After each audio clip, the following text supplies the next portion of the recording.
साथियों, आज की कार्य योजना या पाठ योजना से संबंधित वीडियो है और बहुत महत्वपूर्ण है। इसे लाइक ज़रूर करें, शेयर। हमारी ट्रैकर भर जाए। ट्रैकर भरने के बाद में उसका हम विश्लेषण करेंगे।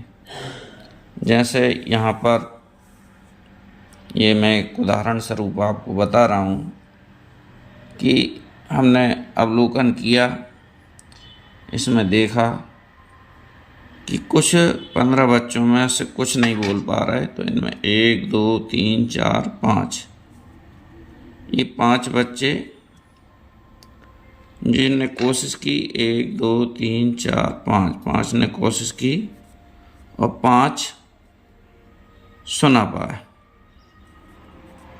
है ना।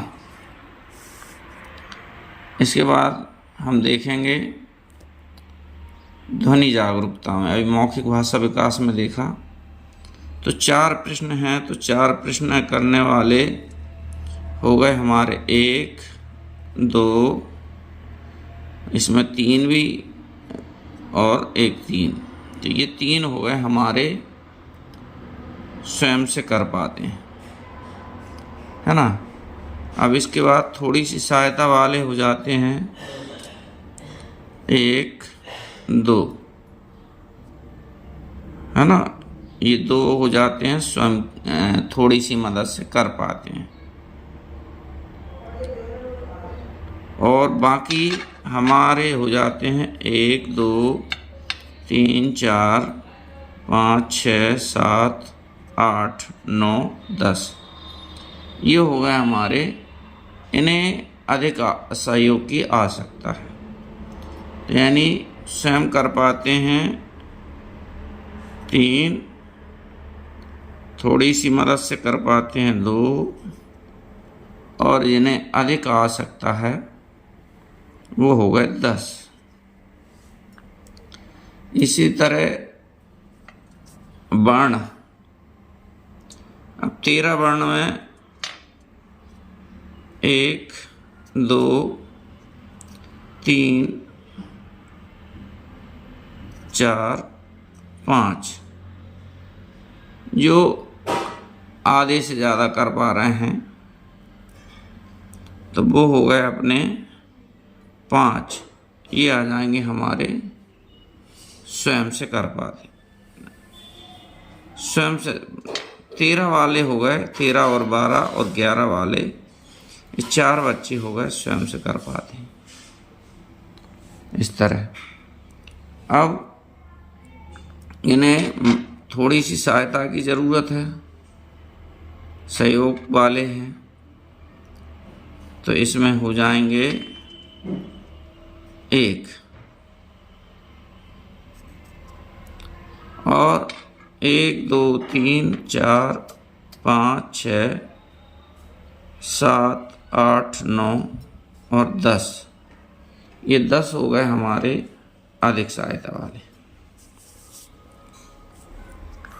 इसी तरह श्रुत लेख में 1 2 और 3 ये स्वयं से कर पाते हैं। मान लो 3, जिन्हें थोड़ी सी मदद की ज़रूरत है, तो इसमें 1 2 हो गए,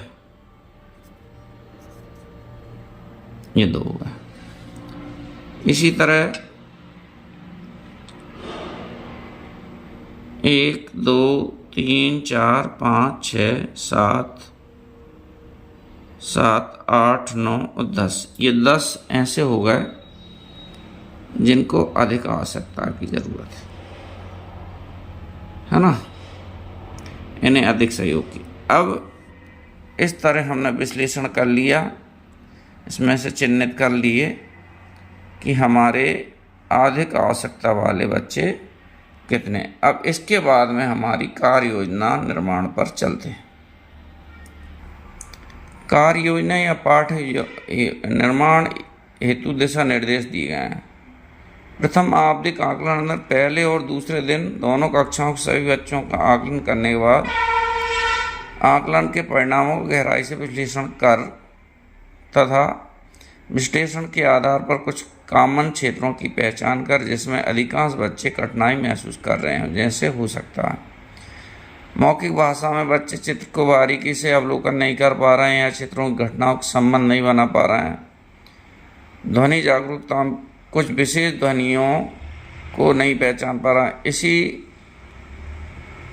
तरह विशेष वर्ण मात्राओं पहचानने या लिखने में कठिनाई आ रही है।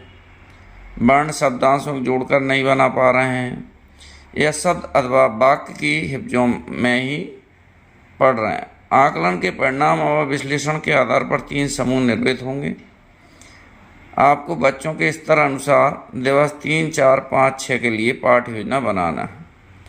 पाठ्य योजना बनाने हेतु सुझाव स्वरूप निम्नलिखित बिंदु जा रहे हैं। समूह में शामिल बच्चों के स्तर को ध्यान में रखते हुए अगले 4 दिनों की शैक्षणिक कार्य योजना बना। सामान्यतः कक्षा में 3 स्तर के बच्चे मिलेंगे। स्वयं से कर पाते हैं, थोड़े सहयोग से, अधिक सहयोग से कर पाते हैं। पीयर लर्निंग के रूप में द्वितीय स्तर वाले बच्चे साथ बैठकर सीखने सिखाने की प्रक्रिया में शामिल किया जा सकता है, जिससे शिक्षक को पूरा ध्यान ऐसे बच्चों पर केंद्रित हो जिन्हें अधिक सहयोग की आवश्यकता है। अपनी परिस्थिति, समय तथा बच्चों की संख्या को ध्यान में रखते हुए पाठ्य योजना बनाएं। आपको अपना अधिकांश समूह 3 के बच्चों के लिए रखना है जिन्हें अधिक सहयोग की आवश्यकता है। समूह 1 के बच्चे अगर समूह 2 के बच्चों के साथ सीखने सिखाने की प्रक्रिया में शामिल हैं तो शिक्षक स्पष्ट दिशा निर्देश इस समूह के बच्चों को दे कि उन्हें करना क्या है, जैसे आदि। अगले 4 दिनों की पाठ्य योजना बनाने हेतु साक्षरता घटकवार तालिका दी जा रही है, जिसमें पाठ्य योजना केवल मुख्य बिंदुओं को लिखना है से पाठ्य योजना आवश्यकता अनुसार पृथक से तैयार करना है। अब मैं आपको पाठ्य योजना बनाना बता रहा हूँ, तो इसको आप देखें। ये मैंने एक कार्य योजना या पाठ्य योजना बनाई है कक्षा 1 और 2 के लिए। वैसे तो इसके लिए शिक्षक स्वतंत्र है, एक मैं उदाहरण स्वरूप बना रहा हूँ। अब इसमें देखिए, ये दिवस 3 के लिए, 4 के लिए, 5 के लिए और 6 के लिए अलग अलग बनेगी। इसमें मैंने दिवस 3 की बनाई है ना। इसमें जो भी शिक्षण सामग्री लगेगी, चित्र कार्ड हैं, बिग बुक, कहानी की पुस्तकें हैं, है ना। अब जो समूह 1 है वो क्या करेगा, वो समूह 2 के बच्चों के लिए सहयोग करेगा, है ना, जो स्वयं से कर पा रहे हैं बच्चे। फिर जो थोड़े सहयोग से कर पा रहे हैं उनका सहयोग, ये जो अच्छा कर रहे थे बच्चे, स्वयं से कर पा रहे थे, वो इनका सहयोग करेंगे। अब ये इनसे सीखेंगे चित्र से घटनाओं में संबंध बनाना, चित्र का अवलोकन एवं मौखिक अभिव्यक्ति यानी चित्र को देखकर अपने विचार रख पाना, और फिर इन प्रश्न पूछना उस चित्र को देखकर। अब सबसे ज़्यादा जो महत्वपूर्ण जो समूह है वो है 3। इसमें बच्चों से चित्रों पर बारीकी से अवलोकन करना सीखेंगे, कहानी से संबंधित चर्चा करेंगे, कल्पनात्मक विषय पर चर्चा, है ना। इसी के आधार पर गीत, कहानी, कविता के अनुभव सुनाने हेतु प्रेरित करना। बिग बुक से कहानी सुनाना, फिर उस पर चर्चा करना। अपनी दिनचर्या पर कि बच्चे की क्या क्या दिनचर्या, उस पर चर्चा करना। और कहानी पढ़ना, चित्र देखने व उन पर चर्चा करना। ये हमारे इस कार्य योजना के बिंदु रहेंगे। अब ये हो गई मौखिक भाषा विकास की बात। अब हम दूसरे घटक पे चलते हैं। अब हमारा दूसरा घटक है ध्वनि जागरूकता। इसमें वर्ण कार्ड और शब्द कार्ड के हम सहयोग ले सकते हैं। इसमें वही करेंगे जो स्वयं कर पा रहे थे बच्चे, उनके लिए वो समूह 2 का सहयोग करेंगे। अब इसमें क्या करें, ये बच्चे इन्हें कोई कहानी, कविता सुनाएंगे और फिर सुनना, है ना। शब्दों को बोलकर पहली व आखिरी शब्दों की ध्वनि को सुनना। कोई शब्द बोलना और फिर पूछना कि शुरू की ध्वनि क्या है और बाद की ध्वनि क्या है। अब ये जो समूह 3 है, इस पर शिक्षक विशेष ध्यान देगा है ना, कहानी कविता सुनाकर उनसे दोहरवाना, पूछना, शब्दों को बोलकर उनकी पहली व अंतिम ध्वनि सुनना, अक्षरों की ध्वनि सुनना और पशु पक्षियों की आवाज़ सुन पाना या बता पाना।